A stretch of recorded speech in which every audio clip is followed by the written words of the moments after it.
Good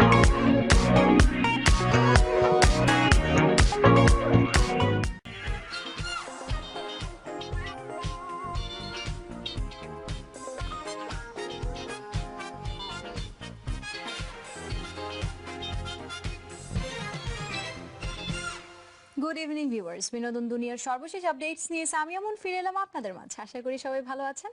সবাইকে আমন্ত্রণ যমুনা টেলিভিশনের লাক্স শোবিস নাইটে। অবশেষে আনকাট সেন্সর পেল নবাব ও বস 2, ঈদেই মুক্তি। আজিজুর রহমানের চিকিৎসার সহায়তায় 20 লাখ টাকা দিলেন প্রধানমন্ত্রী। চলচ্চিত্র ঐক্যজোট নেতাদের বিরুদ্ধে মামলার প্রস্তুতি।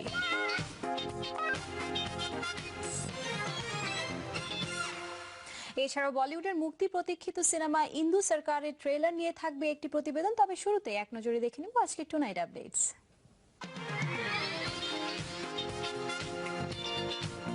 যৌথ প্রযোজনার নীতিমালা অনুসরণ না করে নবাব ও বস 2 নির্মাণ করা হয়েছে বলে চলচ্চিত্র ঐক্যজোটের অভিযোগ থাকলেও সব বাধা সংশয় কাটিয়ে অবশেষে বিগ বাজেটের এই ছবি দুটি আনকাট সেন্সর সনদ পেয়েছে।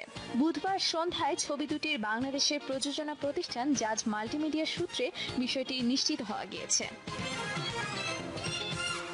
ছুটির ঘণ্টা খ্যাতিমান চলচ্চিত্র পরিচালক আজিজুর রহমান বেশ কয়েক মাস ধরে গুরুতর অসুস্থ। বর্তমানে তিনি সিঙ্গাপুরে উন্নত চিকিৎসা নিচ্ছেন। সেখানকার চিকিৎসা খরচ বেশ ব্যয়বহুল। তাই তার উন্নত চিকিৎসার বিষয়টি নিয়ে কথা বলতে গত 19 জুন প্রধানমন্ত্রী শেখ হাসিনার সঙ্গে সাক্ষাৎ করেন চলচ্চিত্রের গুণী অভিনেত্রী শাবানা। এ সময় আজিজুর রহমানের চিকিৎসার জন্য 20 লাখ টাকা দেন প্রধানমন্ত্রী। যৌথ প্রযোজনার অনিয়ম বন্ধের দাবিতে 21 জুন সেন্সর বোর্ড ঘেরাও করে সরব চলচ্চিত্র ঐক্যজোট।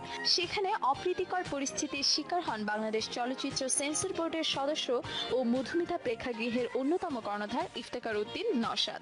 দুপুরে তাকে শারীরিকভাবে লাঞ্ছিত করা হয়। বিষয়টি নিয়ে মামলা করতে যাচ্ছেন হল মালিক সমিতি।